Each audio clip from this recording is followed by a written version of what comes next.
Boa tarde, pessoal, tudo bom?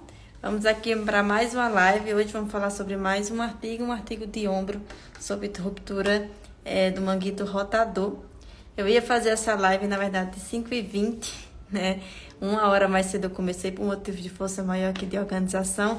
Não queria ter que cancelar, então preferi fazer aqui antes, tá bom? Oi, Gustavo. Então, eu sei que algumas pessoas estavam aí preparadas para essa live acontecer mais tarde, mas de toda forma vai ficar salvo, tá bom? E quem puder acompanhar aqui comigo, ótimo. Quem não puder acompanhar agora mais cedo, a gente vai deixar salvo aí para vocês assistirem depois, tá certo? Olá, Ana, tudo bom? Hoje vamos falar de ombro, né?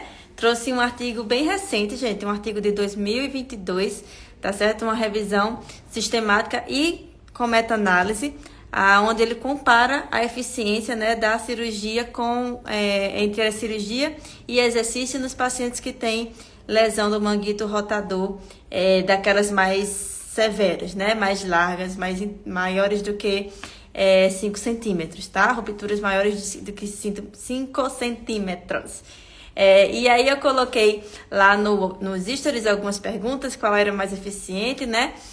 E algumas pessoas disseram, exercícios. Somos fisioterapeutas, sempre torcemos pelos exercícios, né? Depois coloquei lá o título do artigo e perguntei de novo. Muita gente ainda ficou com a ideia dos exercícios. Muitas pessoas disseram que tanto um como o outro era eficiente para cirurgia, para esse tipo de lesão, né? Tanto cirurgia como exercícios. E eu trouxe esse artigo, gente, porque quando a gente lê aqui o título, olha só, deixa eu virar aqui a câmera. Quando a gente lê aqui o título, né? Exercícios sendo tão eficientes quanto cirurgia na melhora da qualidade de vida, incapacidade e dor em pacientes com lesões do manguito rotador, né? Mais severas, mais graves. Quando a gente lê o título, a gente já tem a ideia de o quê? De qual é melhor. A gente tem a ideia de que não tem nenhum melhor do que o outro, né? Que os dois são eficientes. E isso aí é uma pegadinha, tá certo? Às vezes a gente lê o título, não se aprofunda no artigo e a gente tira conclusões precipitadas. Por isso que muita gente respondeu lá que primeiro achava que os exercícios eram eficientes, depois que leu o texto, optou pela opção lá do boxinho de pergunta que eu fiz, de que os dois, tanto cirurgia como exercícios, são eficientes. Então, eu vi em alguma outra página eles falando sobre esse artigo, no sentido dizendo que tanto o exercício também era tão eficiente quanto cirurgia. Decidi ler e eu tive uma bela de uma surpresa, tá bom? E eu vou apresentar aqui agora para vocês, tá? Olá, Isa, olá, Márcio, deve ser Márcio, tudo bom? Dana, vamos lá, gente. Então, a gente essa é uma revisão, como eu disse, recente, 2022, tá bom? Vamos destrinchar aqui ela. Já li, deixa eu virar aqui. Oi, Thalita, tudo bom? Já li aqui ele, gente, terminei a leitura completa dele, então eu não vou ler parágrafo por parágrafo, tá? Já destaquei aqui as partes principais desse artigo que eu quero trazer para vocês, tá bom? Então, só de uma forma introdutória, né? As lesões das rupturas do manguito rotador, normalmente elas tendem a aumentar junto com a idade, né? Então, pacientes aí com 20 anos de idade, mais ou menos, pacientes jovens, a gente vai ter uma incidência de 9,7% nessa população. Já quando a gente olha pacientes acima de 80 anos, 62%, né, apresentam lesões do manguito rotador. Isso, gente, é super importante a gente observar, porque aqui a gente está falando de lesões não traumáticas, tá? Então, é comum a gente observar lá nos exames de imagem lesões do manguito rotador em pacientes com mais idade, com 60, 70, 80 anos de idade, tá certo? E nem todos os pacientes com lesão do manguito rotador, com ruptura, eles serão assintomáticos ou disfuncionais. Tem muitos aí com ruptura, por exemplo, do supraespinhoso, que é o mais clássico, né? E eles têm função do ombro normal, eles não têm dor. Então, nem todos os pacientes com ruptura vão ter necessariamente dor ou incapacidade, tá certo? Isso é importante a gente saber. Então, existe uma grande percentual de quê? De lesões do tipo que leves e médias, né?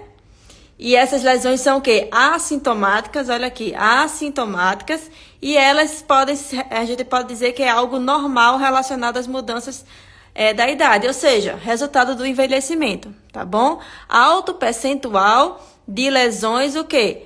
Pequenas e médias, que são assintomáticas, relacionadas ao envelhecimento, tá certo?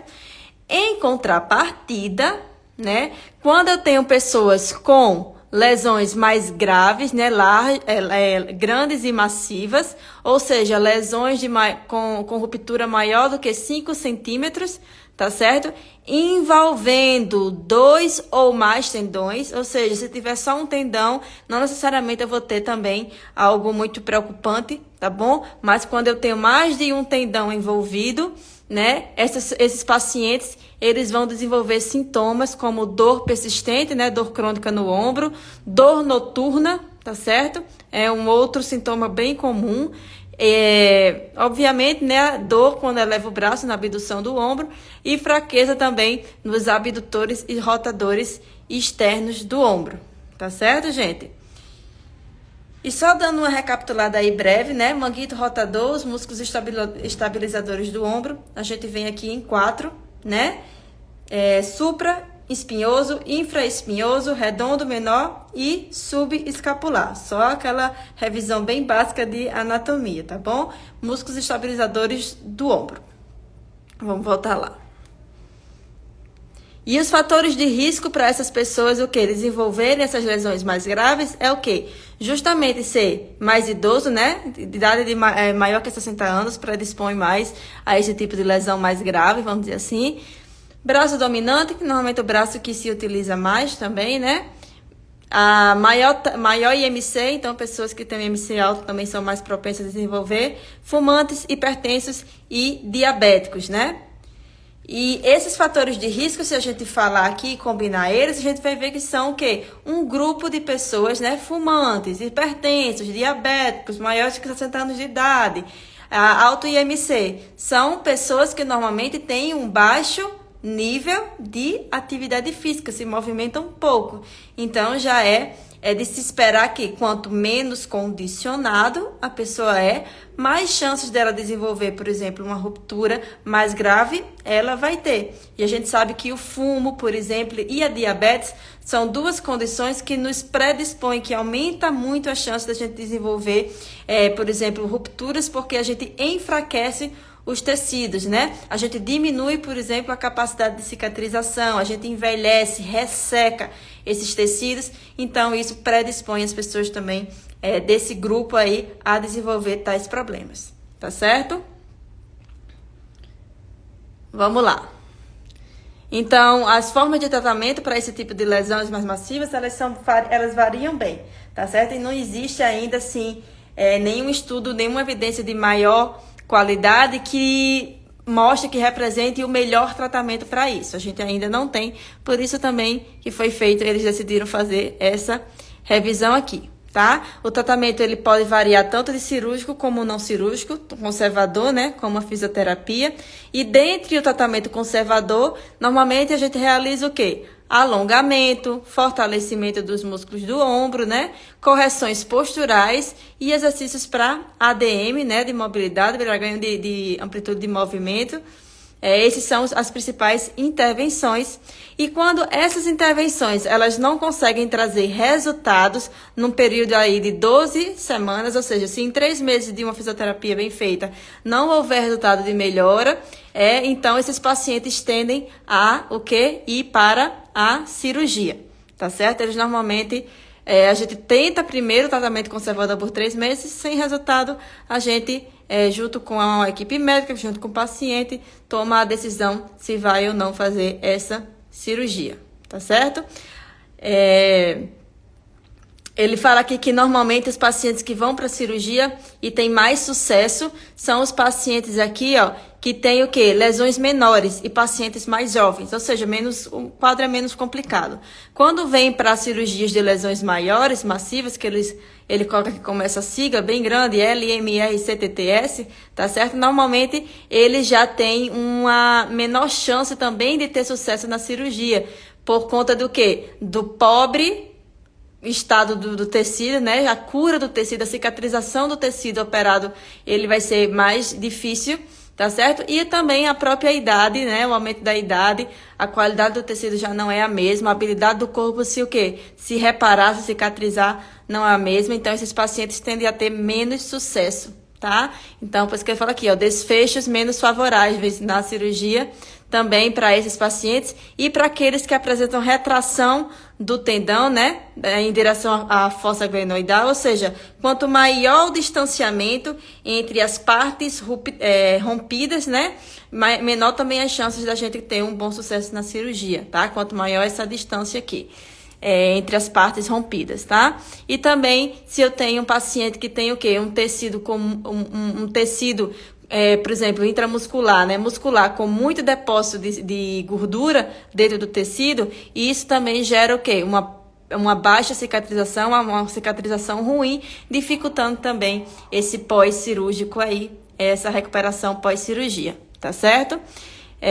Ainda não existe nenhuma evidência de qualidade, né, mostrando se o tratamento cirúrgico é ou não superior ao cirúrgico. Não existe nenhuma evidência de alta qualidade falando isso, tá certo?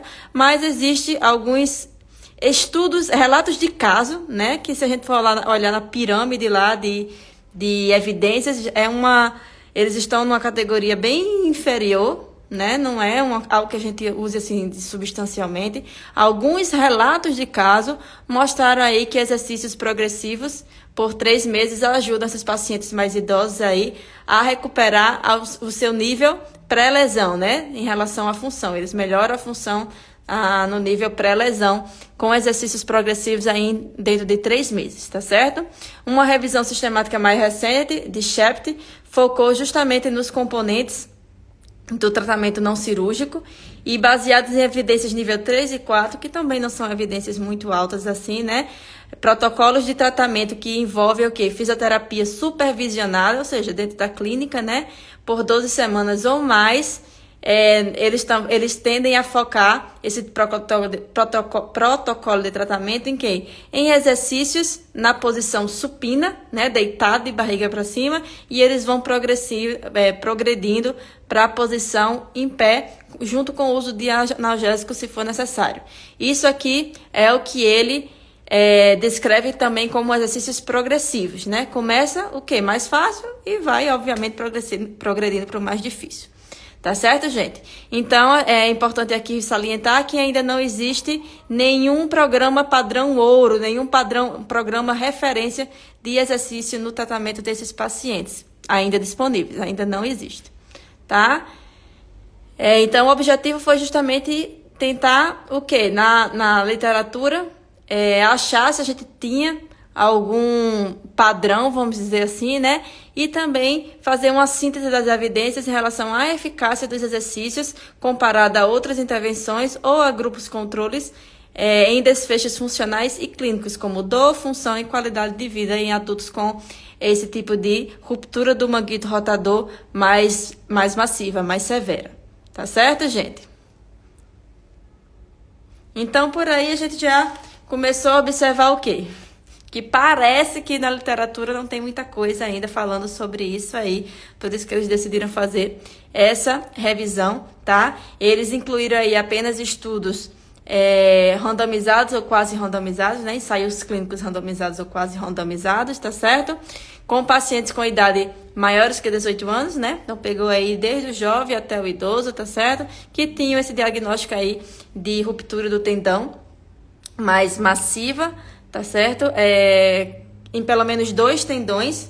Então, se tivesse só em um tendão, não entrava, porque Muitas pessoas têm uma ruptura até mais severa em um tendão, mas o ombro consegue funcionar, os outros músculos conseguem compensar isso aí. Então, o critério de inclusão foi ter pelo menos 2 músculos do manguito rotador rompidos, tá? Com uma ruptura aí de pelo menos 3 centímetros, ou então rupturas que não podiam mais ser reparadas. Não, e todas as lesões também consideradas aqui nessa revisão foram não traumáticas, tá certo, gente?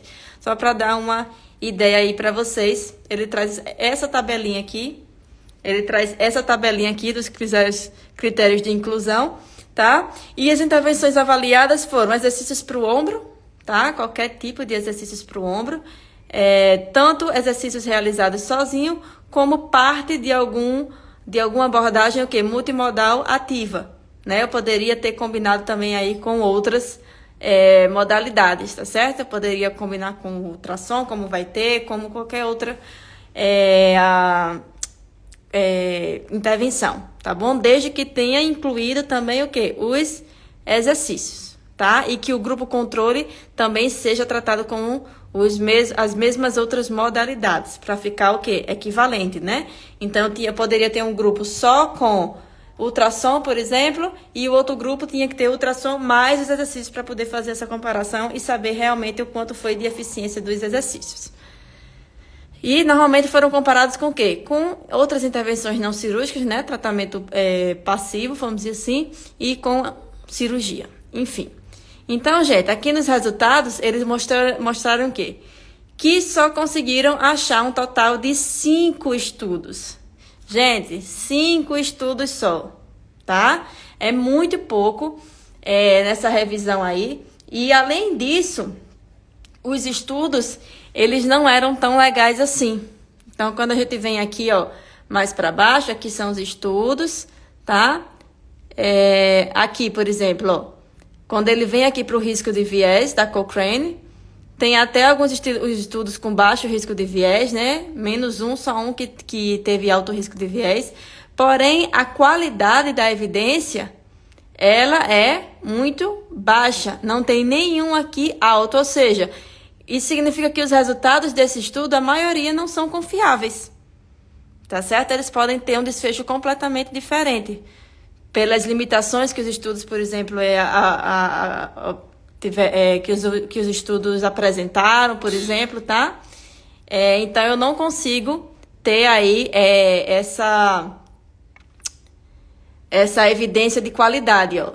Baixo, muito baixo. Então, é algo aí que a gente vai precisar ver com muita cautela, tá certo? Então, por isso que eu quis trazer esse artigo aqui para vocês, que o título engana, tá bom? Então, apenas 5 estudos foram incluídos nessa revisão, tá?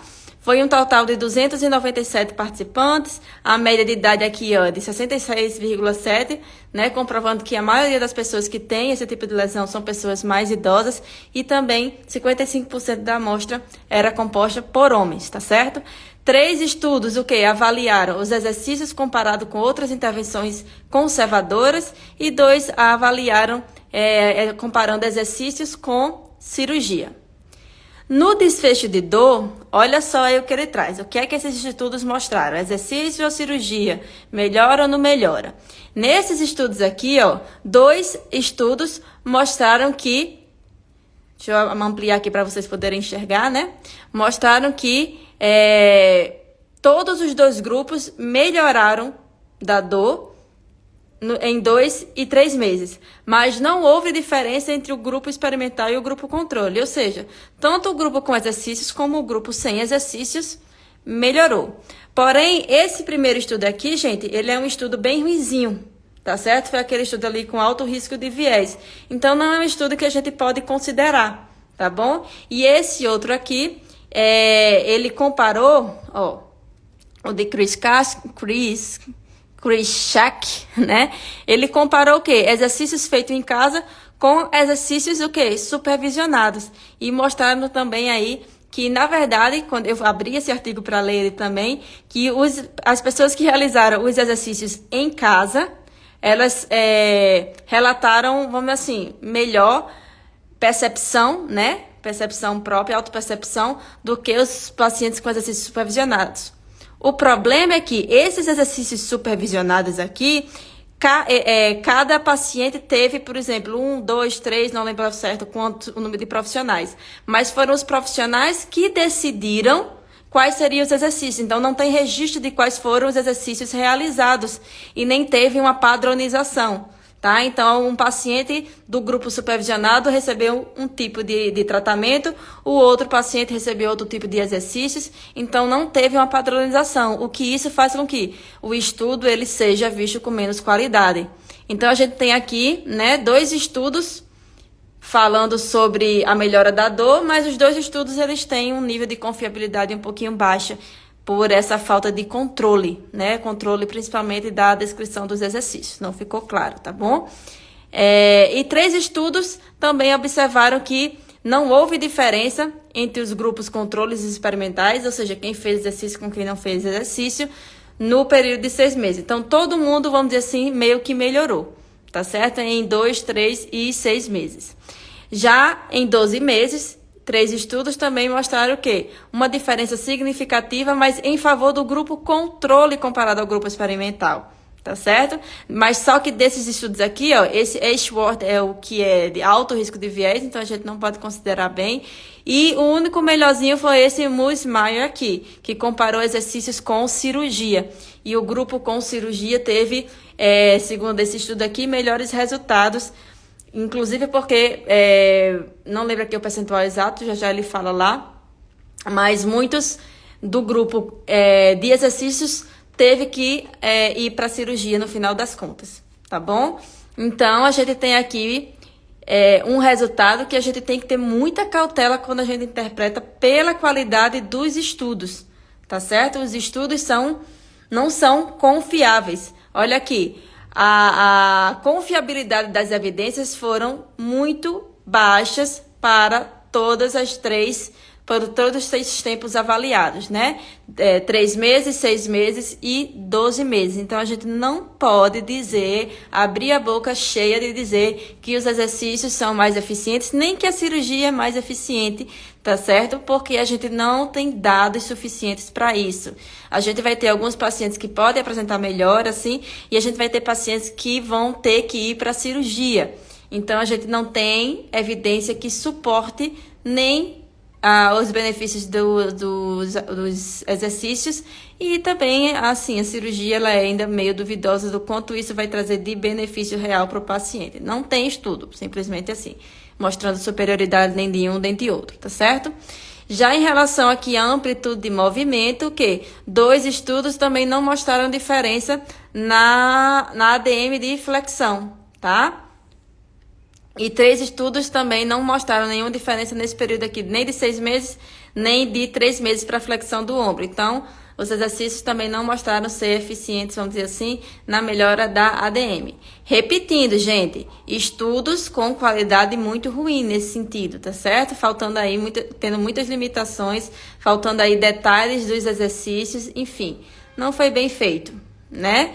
Mais uma vez aqui, ó. O nível de evidência aqui, de confiabilidade de evidência, ele é o quê? Muito baixo para 3 e 12 meses e baixo para 6 meses. Ou seja, pode ser completamente diferente os resultados reais, né, de um estudo, vamos dizer assim, com maior número de uma amostra maior, né, mais bem desenhado, pode mostrar algo completamente diferente do que foi apresentado nesses estudos que a gente tem hoje, tá certo? Em relação à rotação externa, no período de 2, 3 meses, não houve diferença significativa entre os grupos, tá certo? Para isso, a confiabilidade da evidência é o quê? Muito baixa, mas quando ele fez o quê? Juntou 2 estudos, né? Houve uma melhora significativa para a rotação externa, ADM, tá certo? Num período de 6 meses, quando comparou o grupo experimental com o grupo, o quê? Controle. Mas esse nível de evidência, ele é o quê? Mais uma vez, baixo. Ou seja, cuidado, gente. Cuidado quando lê, assim, um título que chama bastante atenção, tem que ir destrinchar esse artigo direitinho. Para a abdução, também não houve diferença entre os grupos. Mais uma vez, evidências baixas, muito baixa, na verdade, né? Muito baixo significa, gente, ignorem esses resultados. É basicamente isso, tá bom? Em relação à função, também não houve diferença significativa. E, mais uma vez, nível de evidência muito baixa, 3 e 12 meses e baixa para 6 meses. Em relação à qualidade de vida, também não teve diferença para nenhum dos tempos e, mais uma vez, os níveis de confiabilidade bem ruim, tá bom? Em relação à força, só teve um artigo que avaliou, que comparou esse desfecho de força, tá? Entre o grupo de cirurgia e de exercícios. E aí ele mostrou que o grupo que foi para a cirurgia, eles tiveram, num primeiro momento, baixos níveis de força de abdução do ombro ativa, tá? Até porque foi passado por um processo cirúrgico, que a gente sabe que a cirurgia ela vai gerar, sim, um nível de baixa atividade, baixa ativação dos músculos que vão ser recuperados aí com o tratamento, tá bom? Mas, quando foi comparado aí, em 12 meses, né, após um ano, já não tinha nenhuma diferença de força entre um grupo e outro. Obviamente, o corpo que passou pelo seu processo de recuperação, tá bom? E lembra aqui que eu falei que alguns dos pacientes precisaram do grupo conservador, depois precisaram ir para a cirurgia, ó, 18% dos participantes do grupo de fisioterapia optaram por fazer uma cirurgia num período aí de um ano, tá certo? Só que não está claro quanto desses pacientes tinham rupturas grandes e massivas. Então, a gente teve esse problema ainda nesse artigo aqui de Musmayer, que foi o melhor artigo assim desenhado, apesar ainda dos resultados ser bem de baixa confiabilidade. Tá certo, gente? Como eu falei aqui, ó, a maioria dos artigos não trouxeram detalhes sobre os exercícios realizados, o que é bem ruim, porque se a gente tem um artigo, a gente precisa da descrição do que foi realizado para a gente poder aplicar ele na clínica, né? Se a gente não tem descrição dos exercícios, então a gente fica sem esse guia, vamos dizer assim, tá certo? Então é isso, gente, sobre esse artigo. Olha só o título dizendo, né? Exercícios de cirurgia têm eficiências similares no tratamento de pacientes com ruptura do tendão, do manguito rotador, massiva, né, e largas, aquelas mais severas. Mas quando a gente lê o artigo, né, quando a gente senta o bumbum no chão, na cadeira, para ler o artigo direitinho, a gente vê que o nível de evidência dessas informações, elas são bem baixas e a gente não pode tirar nenhuma conclusão. Possa ser que venha um estudo aí mais para frente que mostre que tudo isso aí que mostrou aqui é errado, né? Tanto pode mostrar que a cirurgia é melhor do que o exercício, como pode mostrar que o exercício é melhor do que a cirurgia, ou pode realmente mostrar que os dois são tão eficientes quanto, tá bom? Mas até o presente momento, 2022, esse artigo, a gente não pode fazer esse tipo de conclusão e saber que esses pacientes que chegam com rupturas maiores, eles podem se beneficiar, talvez, do exercício, como também podem, talvez, precisar ir de uma cirurgia. Tem poucos artigos que eles estão observando, vamos dizer assim, estudando, né, essas rupturas mais graves, o que deixa a gente aí um pouquinho a ver navios, né, e indo muito pela, vamos dizer assim, experiência clínica, vendo o que realmente vai funcionar para aquele paciente específico ou não, mas sem poder generalizar nada. Tá certo, gente? Então, Gustavo disse muito bom, obrigada. Eu que agradeço aí o tempinho de vocês também. Queria compartilhar isso com vocês para a gente ter essa atenção maior quando a gente vê títulos de artigos chamativos. Tem que ler mesmo para saber a confiabilidade aí das informações. Tá certo, gente? Comecei mais cedo essa live, mas não se preocupem, vou deixar salvo aí para vocês. E a gente vai ter outra live, essa semana ainda, quinta-feira, falando sobre um caso de um paciente aqui da clínica que eu atendo, tá certo? Sobre ombro. Fiz a postagem, vocês podem conferir lá no feed, de uma parte do tratamento dele, tá? De alguns exercícios que eu utilizei. E quinta-feira, aqui de meio-dia e 20, a gente vai se encontrar, porque eu vou explicar todo o meu raciocínio clínico por trás desse caso desse paciente. E espero ver vocês aqui junto comigo. Tá certo, gente? Muito obrigado. Boa semana aí a todos e até quinta-feira. Tchau, tchau.